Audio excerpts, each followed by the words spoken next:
Art cafe. കലയുടെ സംസ്കാര സമന്വയ മുദ്രകൾ. যেখানে গালি দেবে দরকার, সেখানে কবিতা পাঠ করো না গুরু. ചലച്ചിത്രങ്ങളിലൂടെയും ഡോക്യുമെന്ററികളിലൂടെയും രാജ്യാന്തര ശ്രദ്ധ നേടിയ മലയാളി സംവിധായകൻ Joshy Joseph. But if I make a film based on a novel written by Maheshwari, yes, that's not okay. Joshi ജോസഫുമായുള്ള അഭിമുഖത്തിന്റെ അവസാന ഭാഗമാണ് ഇന്ന് ആർട്ട് കഫേയിൽ.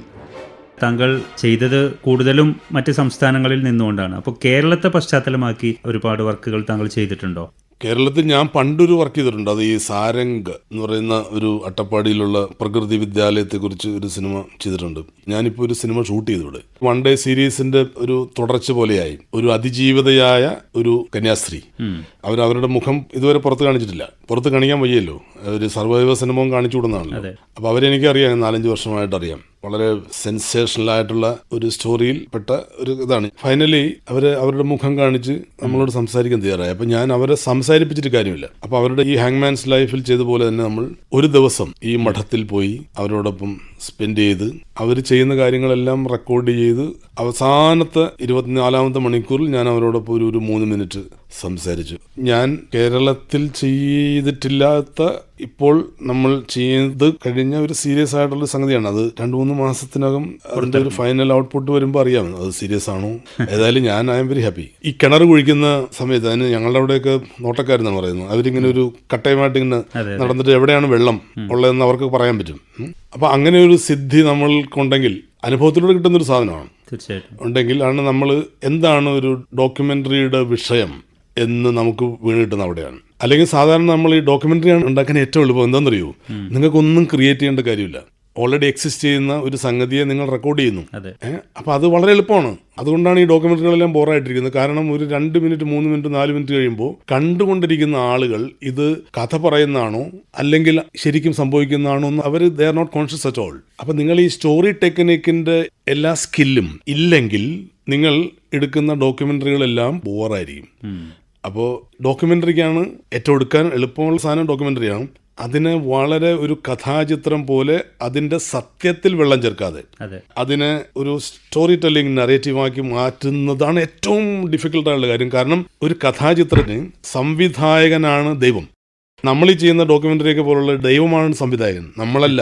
നമ്മളവിടെ ചെല്ലുന്നു, അതനുസരിച്ച് ഇങ്ങനെ മാറി മാറി ചെയ്യണം. അപ്പോൾ ഞാൻ ഈ പറയുന്ന അതിജീവിതയുടെ അതിന് breaking bread with a nun എന്നാണ് അതിന്റെ പേരിട്ടിട്ടുള്ളത്. മലയാളത്തിൽ തന്നെയാണ് അവർ സംസാരിക്കുന്നത്, മലയാളത്തിലാണ്. അപ്പോൾ അതിന്റെ നറേഷൻ ചിലപ്പോൾ അല്പം ഇംഗ്ലീഷ്, എന്തായാലും അത് മലയാളമാണ് അതിന്റെ ബേസിക് ആയിട്ടുള്ള സംഗതി.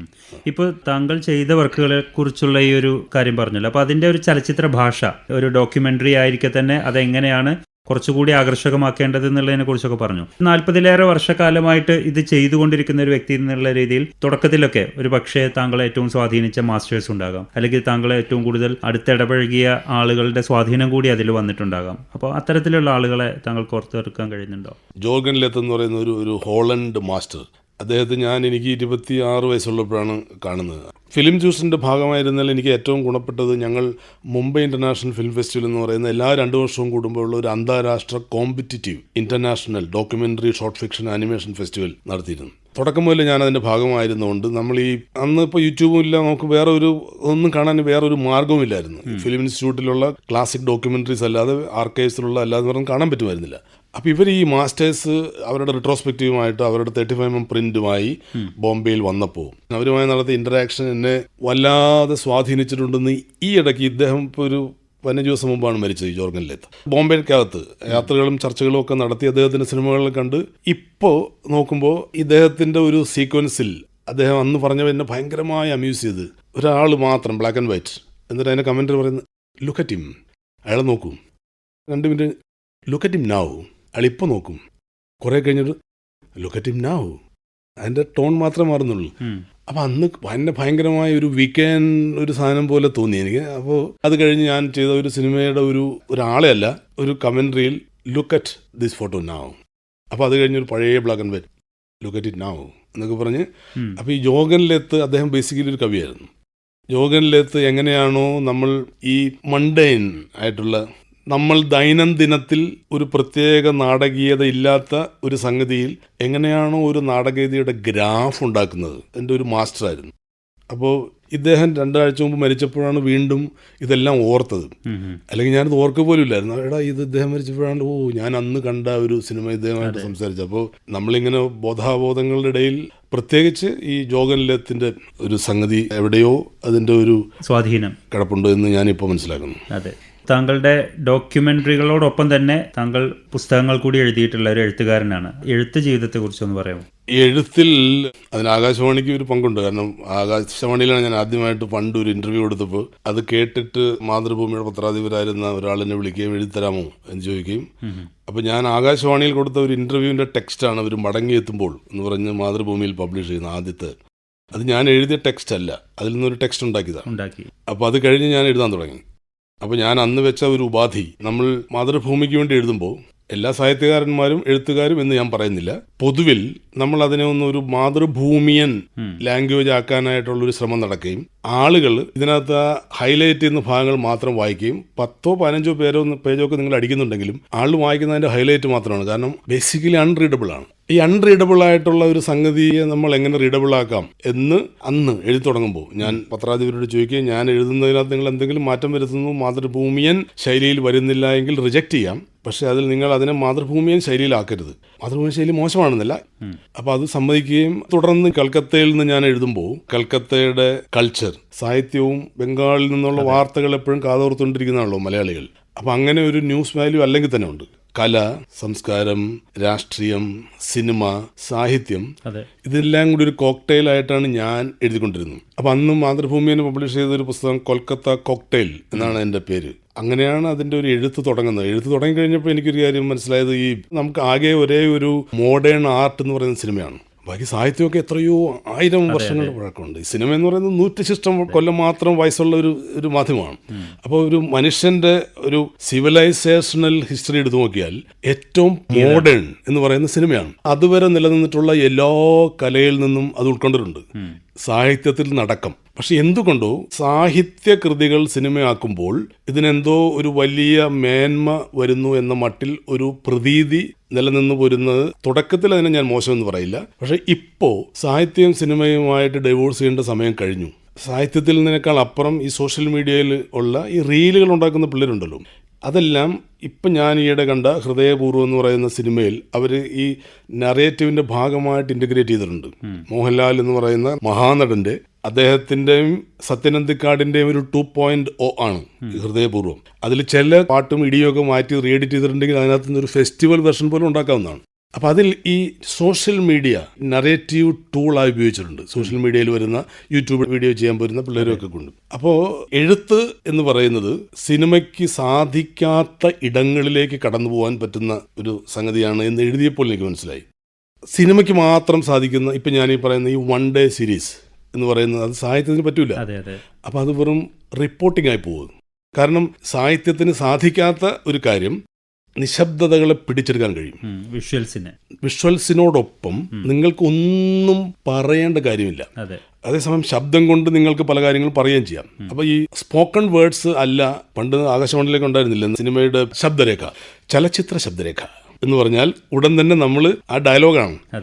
ചലച്ചിത്ര ശബ്ദരേഖ ഡയലോഗേ അല്ല, ഡയലോഗ് അതിൻ്റെ ഒരു അംശം മാത്രമാണ്. പക്ഷേ എന്തുകൊണ്ടോ സിനിമ കഥ പറഞ്ഞ് പോകുന്നതുകൊണ്ട് ശബ്ദരേഖ എന്ന് പറഞ്ഞാൽ ഡയലോഗായി മാറുകയും ഒക്കെ ചെയ്തു. അപ്പോൾ ഇപ്പോൾ നമ്മൾ വാക്കിലൂടെയാണല്ലോ ഇപ്പോൾ സംസാരിച്ചുകൊണ്ടിരിക്കുന്നത്. ഇതിപ്പോൾ ശരിക്കും എനിക്ക് സംസാരിക്കാൻ അറിഞ്ഞുകൂടാ എങ്കിൽ ഇതുപോലെ എനിക്ക് ആർട്ടിക്കുലേറ്റ് ചെയ്യാൻ കഴിയില്ല. അപ്പോൾ നമുക്ക് ഒരു വിഷ്വൽ ഫാക്കൽറ്റി ഉണ്ട്, ഒരു ഓറൽ ഫാക്കൽറ്റി ഉണ്ട്, നമ്മൾ വാക്കുകൾ കൊണ്ട് സംസാരിച്ച്. അപ്പോൾ ഇത് രണ്ടും രണ്ടിടമാണെന്നും എവിടെയോ ഇത് തമ്മിൽ കൂടിച്ചേരുന്നുവെന്നും, എന്നാൽ സാഹിത്യവും സിനിമയും തമ്മിൽ ഇപ്പോൾ എൻ്റെ അണ്ടർസ്റ്റാൻഡിങ് ഓഫ് സിനിമയും എൻ്റെ ഒരു എക്സ്പീരിയൻസ് ഓഫ് സിനിമയും വെച്ച് ഇത് രണ്ടും ഒരു വിരുദ്ധ ചേരികളിലാണ് ശരിക്കും. നിങ്ങൾക്ക് ഒരു സിനിമ കണ്ടിട്ട് അതിൻ്റെ രത്നച്ചുരുക്കം എഴുതാൻ പറ്റുമെങ്കിൽ ആ സിനിമയ്ക്ക് എന്തോ കാര്യമായ പ്രശ്നമുണ്ട്. തിരിച്ചും ഖസാക്കിൻ്റെ ഇതിഹാസം സിനിമയാക്കിയാൽ ആ സാഹിത്യകൃതി ഇടിഞ്ഞു പൊളിഞ്ഞു വീഴും. എന്തുകൊണ്ട് സിനിമയിൽ സ്ക്രിപ്റ്റ് എഴുതി തുടങ്ങിയ അരുന്ധതി റോയ് സിനിമയെ ഉപേക്ഷിച്ചു? ഗോഡ് ഓഫ് സ്മോൾ തിങ്സ് സിനിമയാക്കാൻ അവർ കൊടുക്കില്ല എന്ന് അവരുടെ ആജീവനാന്ത തീരുമാനമാണ്. സിനിമയിലാണ് അവർ തുടങ്ങിയത്, അവർക്ക് നാഷണൽ അവാർഡ് കിട്ടിയിട്ടുണ്ട്. ഇപ്പോൾ അവർ അവരുടെ പുതിയ പുസ്തകത്തെക്കുറിച്ച് പറയുമ്പോൾ ഈ സിനിമയ്ക്ക് വേണ്ടി എഴുതിയത് അവർക്ക് ഒരു സ്ട്രക്ചറൽ സെൻസ് കൊടുത്തിട്ടുണ്ട്. എങ്ങനെയാണ് ഒരു ശില്പഘടനയിൽ, അത് കറക്റ്റാണ്. കാരണം നിങ്ങളൊരു സംഗതി എഴുതുമ്പോൾ നിങ്ങൾക്ക് നിങ്ങളുടെ മനസ്സൊരു 100,000 ദിശകളിലേക്ക് പോകുന്നു. എഴുതാനിരിക്കുമ്പോൾ അത് ഒരൊറ്റ വഴിയായി ഒരൊറ്റ മാർഗം ഒരു ഒഴുക്കിൽ വരുന്നു. അപ്പോൾ അതിൽ നിന്നൊരു സെലക്ഷൻ നടക്കുന്നുണ്ട്. അത് ശരിക്കും ഒരു സിനിമ ഉണ്ടാക്കാൻ ഹെൽപ്പ് ചെയ്യുന്ന ഒരു ഡിസിപ്ലിനാണ്. പക്ഷേ ഇത് രണ്ടും രണ്ട് കുടുംബത്തിൽപ്പെട്ടതാണ്. ടാഗോർ എത്രയോ കൊല്ലം മുമ്പ് ബംഗാളിൽ കത്തുകളാണ് എഴുതിയത്. സാഹിത്യർ ചാട്ടുവൃത്തി കൊരേ. സിനിമ സാഹിത്യത്തിന്റെ മണിയടി പാർട്ടിയാണ്.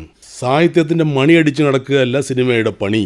അതിന് അതിൻ്റെതായ ഒരു കർത്താവ് വരുമ്പോൾ ഇതിൽ നിന്നും എല്ലാം മോചിക്കപ്പെടും എന്നെഴുതിയ ടാഗോർ 67-ാമത്തെ വയസ്സിൽ അദ്ദേഹത്തിന്റെ എഴുത്ത് ജീവിതത്തിൽ എഴുത്തിന്റെ എല്ലാ വൻകരകളും വെട്ടിപ്പിടിച്ചതിന് ശേഷം അദ്ദേഹം 2000 ശിഷ്ടം പെയിന്റിങ്ങുകൾ വരച്ച ചിത്രകാരനായി 67-ാമത്തെ വയസ്സിൽ. ഈ ചിത്രങ്ങൾക്കൊന്നും അദ്ദേഹം ഒരു പേര് കൊടുത്തിട്ടില്ല. കാരണം ഞാൻ വാക്കുകളിൽ നിന്നും വിട്ട് അതിനെ ഉപേക്ഷിച്ച് ഞാൻ ദൃശ്യങ്ങളിൽ അതിൻ്റെ അമൂർത്തതയിൽ എവിടെയോ ആണ് തേടുന്നത് എന്ന് 67-ാമത്തെ വയസ്സിൽ പറഞ്ഞ അതേ ടാഗോറാണ്.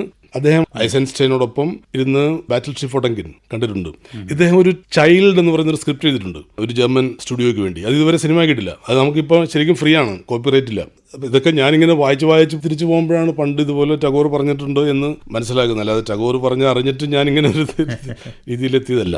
അപ്പോൾ തീർച്ചയായിട്ടും ഡോക്യുമെൻ്ററി ചലച്ചിത്രങ്ങൾക്ക് വ്യത്യസ്തമായൊരു ഭാഷ നൽകി അതിനെ കൂടുതൽ മികച്ച പ്രമേയങ്ങളിലൂടെ ജനങ്ങളിലേക്ക് എത്തിച്ച സംവിധായകൻ എന്ന രീതിയിൽ താങ്കളുടെ വർക്കുകളെല്ലാം വളരെ വിശദമായി പറയുകയും താങ്കളുടെ എഴുത്ത് ജീവിതത്തെക്കുറിച്ചും കാഴ്ചപ്പാടുകളെല്ലാം വിശദീകരിച്ചതിന് വളരെ നന്ദി. നമസ്കാരം. 7 ദേശീയ ചലച്ചിത്ര പുരസ്കാരങ്ങൾ കരസ്ഥമാക്കിയ സംവിധായകനും എഴുത്തുകാരനുമായ ജോഷി ജോസഫുമായി ഫഹദ് റാസ നടത്തിയ അഭിമുഖമാണ് ആർട്ട് കഫേയിൽ കേട്ടത്.